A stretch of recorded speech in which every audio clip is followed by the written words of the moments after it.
Now and then we find biblical truth in a strange place.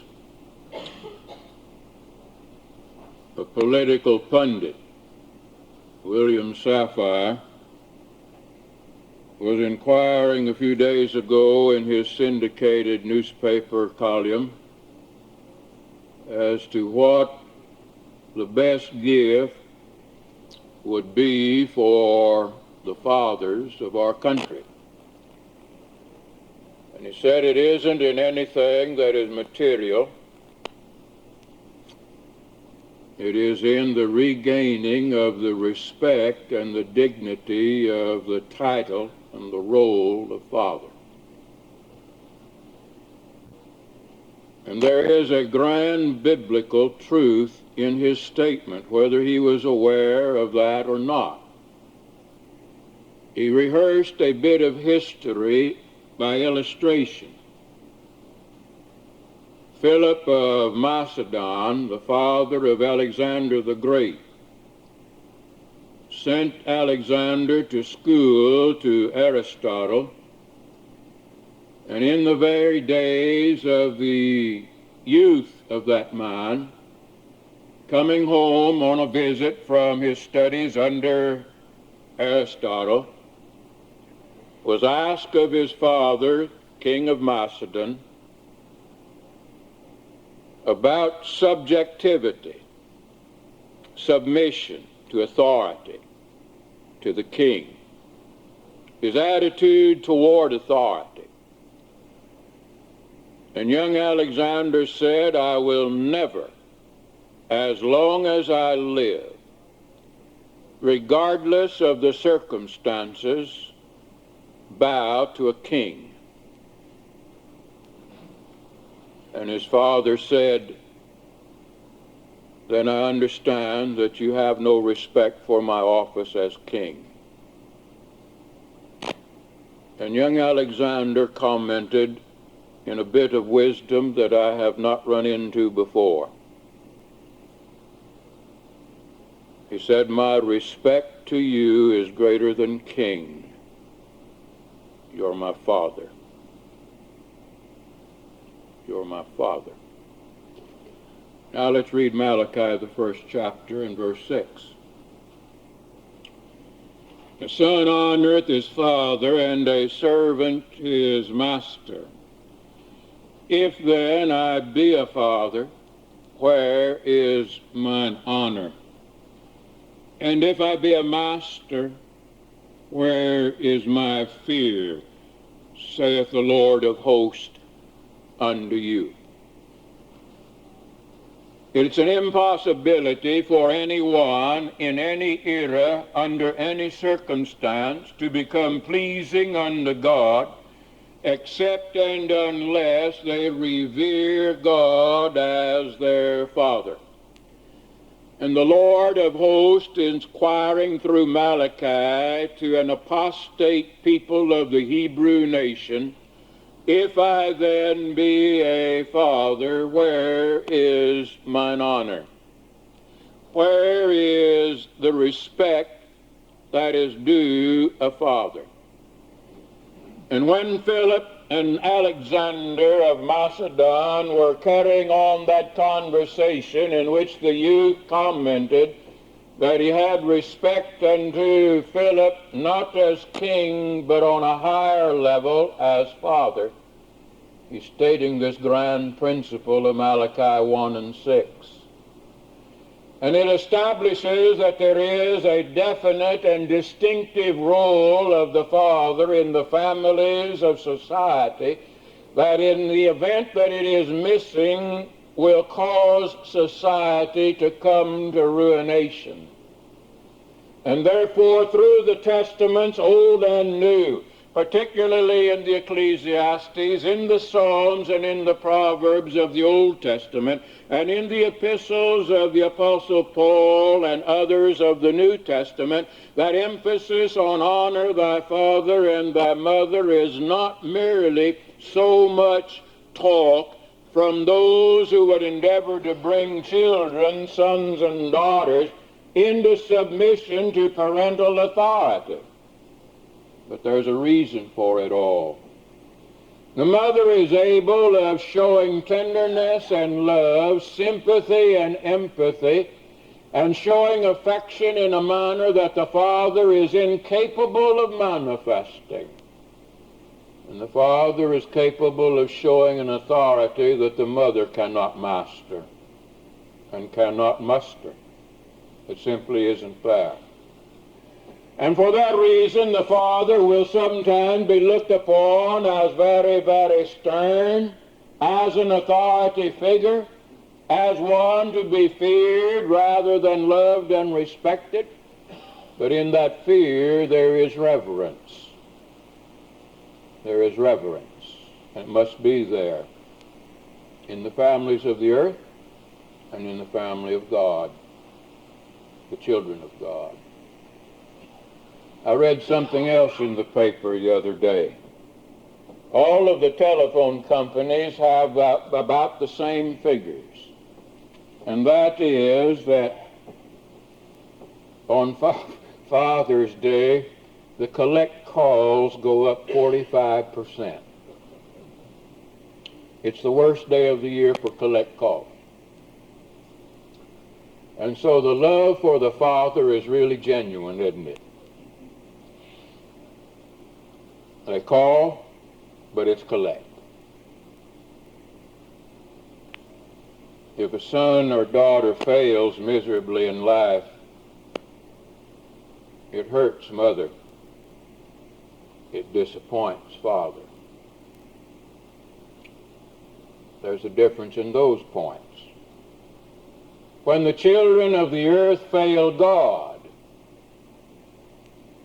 it is disappointing. Where is mine honor? Where is mine honor? That's the reverence that we need for him. We have in the English language things that are called antonyms, and that is opposites of meanings of terms. The opposite, or one of the opposites of reverence, is despite. Despite. And that's met in the 2nd chapter of 2 Peter. Some time ago, we talked about false teachers from Jeremiah 28, and we gained the study of the guidelines as to how to deal with them. In 2 Peter, the 2nd chapter, the false teacher, those who show despite unto God the Father of all eternity, we are shown their character or their lack of character. We've shown how they can be detected, and we are shown in these passages how it is that men drift into error, and become consumed by error, deceiving themselves and those that hear them. And Peter gives to us several thoughts, several statements, and we want to break it down into a few categories. And it begins in the 2nd chapter of 2 Peter with verse 10. He says, first of all, that they walk after the flesh in the lust of uncleanness and despise government. Presumptuous are they, self-willed. They are not afraid to speak evil of dignities.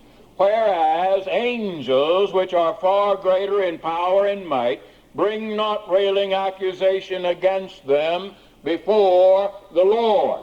The first characteristic that shows that failure is running alongside them is that they are presumptuous. Presumptuous are they. That is, in the language of Peter, self-willed, showing, he said, despite. Despising governments, and despising government is railing against or murmuring and complaining bitterly against authority. So you see how this despite is the lack of reverence for God. This is the lack of respect for the eternal Father.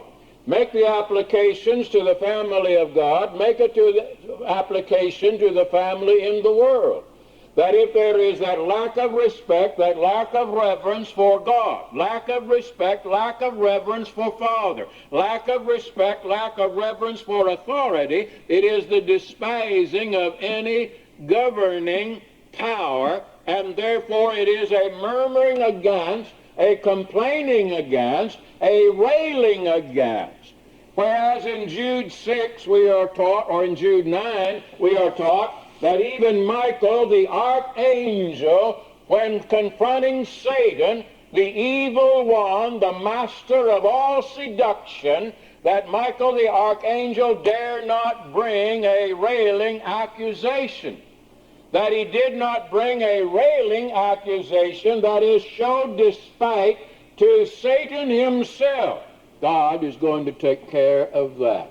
And the idea is that although the angels will look upon the men of this world in the spirit of judgment when they fall into sin, reserving them, as we are taught in the 2nd chapter of 2 Peter, and again in the epistle of Jude, that they will be held or reserved in chains of darkness unto judgment for their sins and their apostasies from God, still Michael the archangel will not bring railing accusation against them. It is a terrible thing when the men that have reached the realm of greatness in relation to God abandon God and fall away from their hope of everlasting life. Balaam, a prophet of the Old Testament era, is a case in point and used by Peter and Jude in illustration of the false teacher and the angels that have fallen, or the messengers of God that have fallen. Remember in the Old Testament, the book of Numbers, that Balaam prayed that he might die the death of a righteous man. And he was therefore a man who knew God. To a degree he loved God. To a degree he believed God. To a degree he served God. But when it came down to the final test, he abandoned God, and he showed disloyalty unto God. He deceived the people of God, and is instrumental in leading them, seducing them, deceiving them, the people of God, carrying them into sin and wickedness, hopefully under their destruction. And Peter will tell us that he did it, and Jude will tell us that Balaam did it for the love of money, the covetousness, or for the seeking of wages, the wages of unrighteousness. The self-willedness and despite, the opposite of reverence, the opposite of respect, is a death blow to spirituality, to spirituality. All right, back to 2 Peter, the 2nd chapter.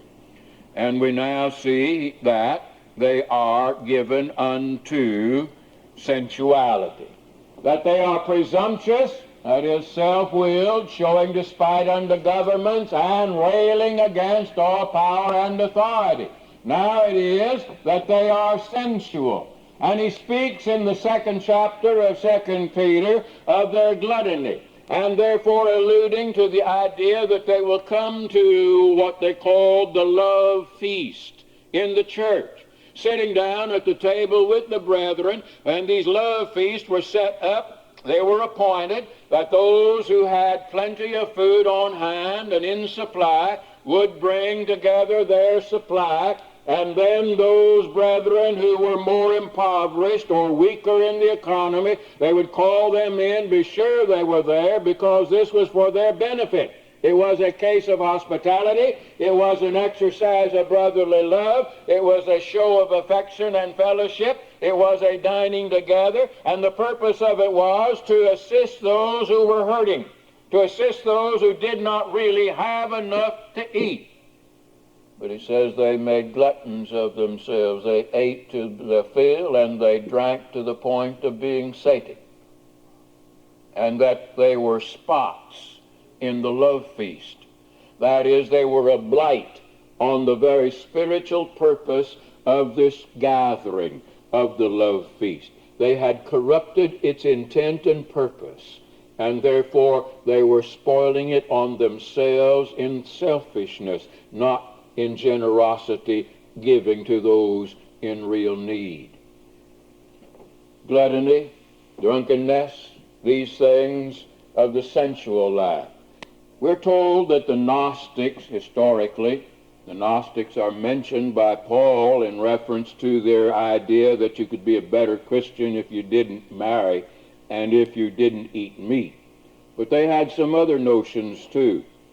They had picked up some ideas from the Epicureans, at least something very similar to the Epicureans, who had the idea that we should live the luxurious life and everything that is pleasurable should be desirable and should be sought out. But the Gnostics carried it even further than did the Epicureans.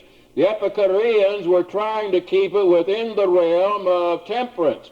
But the Gnostics went beyond self-control, went beyond temperance, and therefore declared that it should be, if it is in this world at all, tried. It's almost like the ideas that came out of the 60s when the flower children, as they called themselves, or the hippies, as they called themselves, would say something to this effect: if you haven't tried it, don't knock it. That's the way they put it.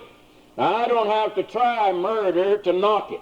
There's some things we don't have to try in order to recognize that it is an evil, and it is destructive, and that there's going to be repercussions from it and consequences from it that I simply don't want to tolerate in my life.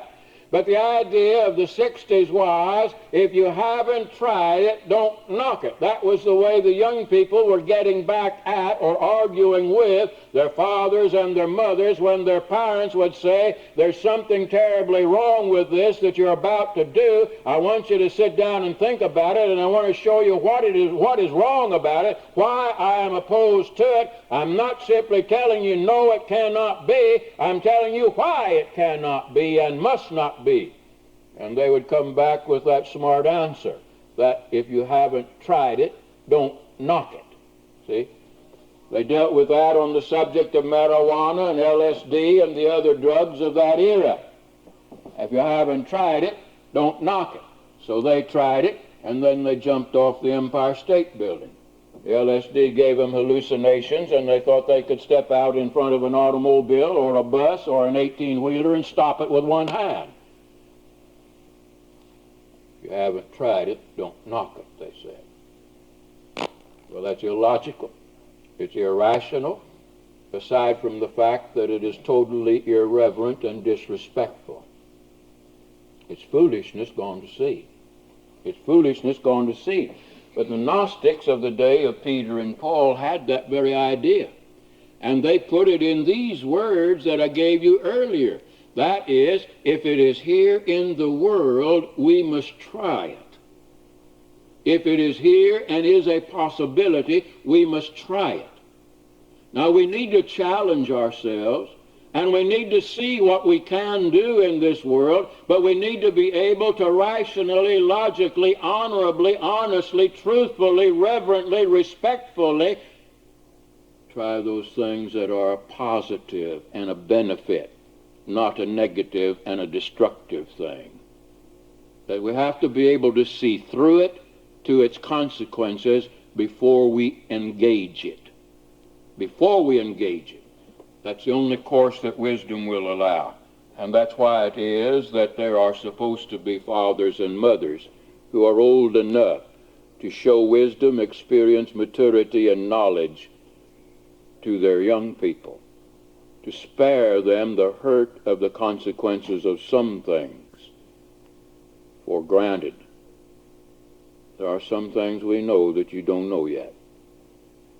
Don't take us to be nincompoops. That's disrespectful. We might not be as bright as some other people in this world, but we're capable of handling the situation. We understand some things. We've been there. We've been there. Time and time and time again. Sensuality. It's not the answer. It's not the answer. He says in verse 12 that they simply became as natural brute beast, made to be taken and destroyed. Made to be taken and destroyed. They were speaking evil of the things that they understood not, and they utterly perished in their own corruption. Well, we've already mentioned it, and we want to set it down. The next term is that they were covetous. That is, they were given to covetousness. They were selfish and self-willed, and Balaam is used in verse 15 as the illustration. They have forsaken the right way, are gone astray, following the way of Balaam, the son of Bozrah, who loved the wages of unrighteousness. They love the wages of unrighteousness. That's the covetousness of Balaam. What sort of an example are these people caught up in error following?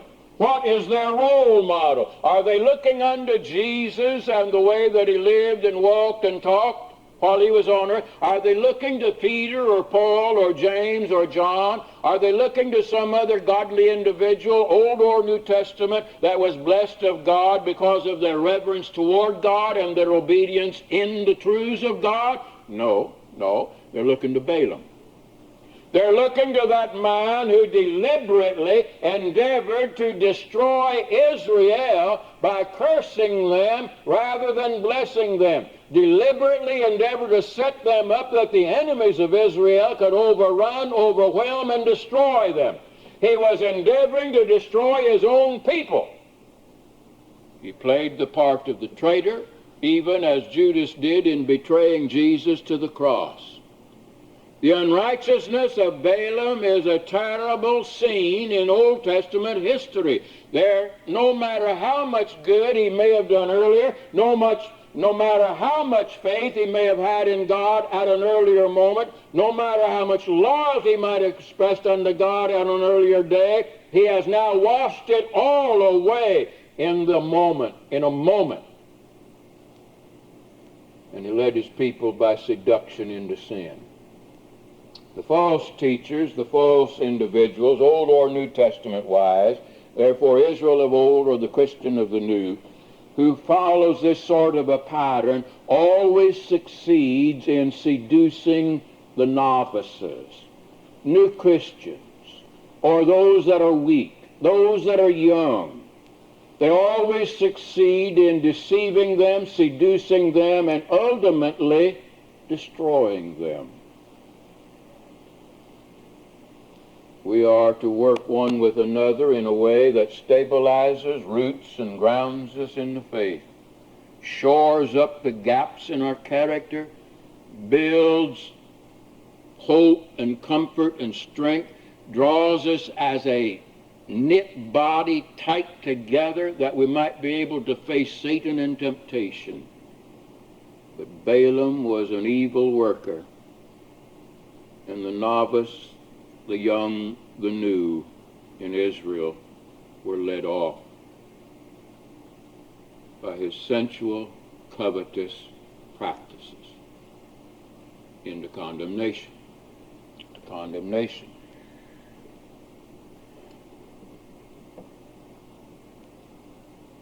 Well, he goes on to tell us then that their teaching is vain. Look at verse 18.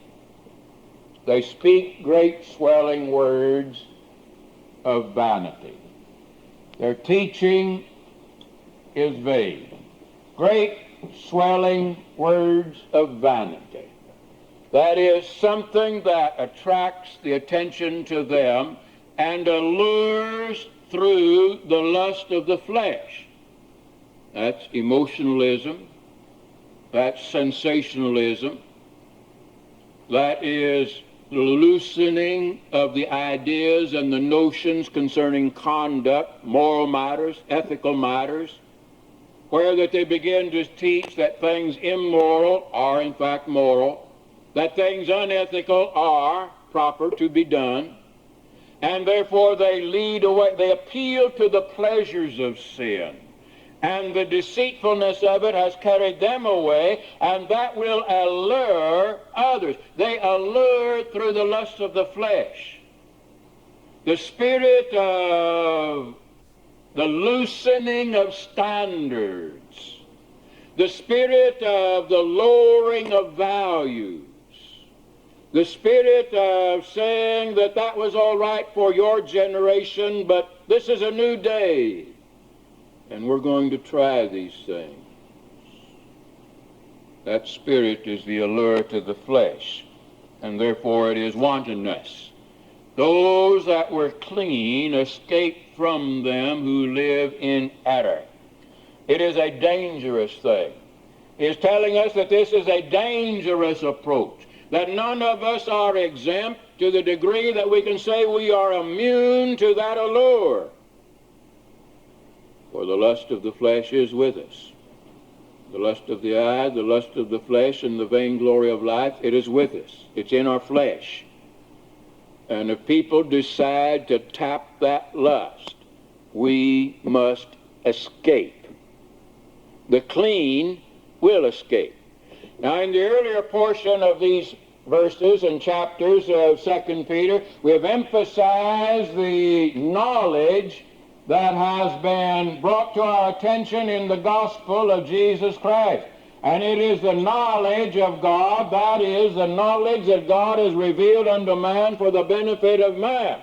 Not merely the awareness of the being or the existence of God, but the very word, the will, the covenant that he has for man, to the saving of man, to the bettering of man, to the preservation of man, to the allowance that man will become the best and the greatest that he can be. Now, the point here is that the clean or the pure are those who have the greatest knowledge, the strongest intellectual grasp on the knowledge of God.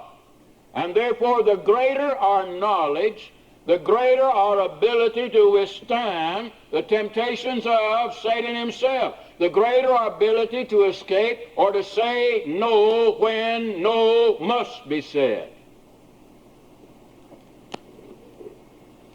Even the people in the world admit to that. For the principles came to me somewhere in my secular education. Outside the Bible, that principle came to me, that the greater the grasp we had on knowledge, the greater the ability to withstand the fault, or to evade the faults of life. And that's true not only in a secular sense, but it's true in a spiritual sense. And it is manifestly borne out in these words of the 2nd chapter of 2 Peter. They escape from them who live in error. Their condition. Verse 19 through verse 22 tells us the condition that these people are in if they have been seduced or are seducers. He says they promise liberty, but are servants of corruption. They're enslaved to sin. They are enslaved to sin. And the slavery to sin is the worst form of bondage imaginable to man. If we think about it intelligently and search through it, that slavery would be the worst that we can imagine, the slavery to sin. Sin has become an obsession with us, and we are addicted to it, enchained by it, and cannot seemingly get away from it. I do not know how many times men have told me, I can't. I can't quit my sin. I can't come back to the church. I can't. The willpower is gone. The sense of duty is nearly dead. There's just enough there to register a little guilt and a little shame. The conscience is almost erased. And their word is simply, I can't. And that is indeed reserved in chains of darkness unto judgment. That's what the apostle means, that we can get ourselves into such a commission and habit of sin that we deaden the sensibility of the conscience to the point that we have lost our self-control, we have lost our self-will, and we cannot turn around, even though we may know we ought to. It is, I can't. I can't.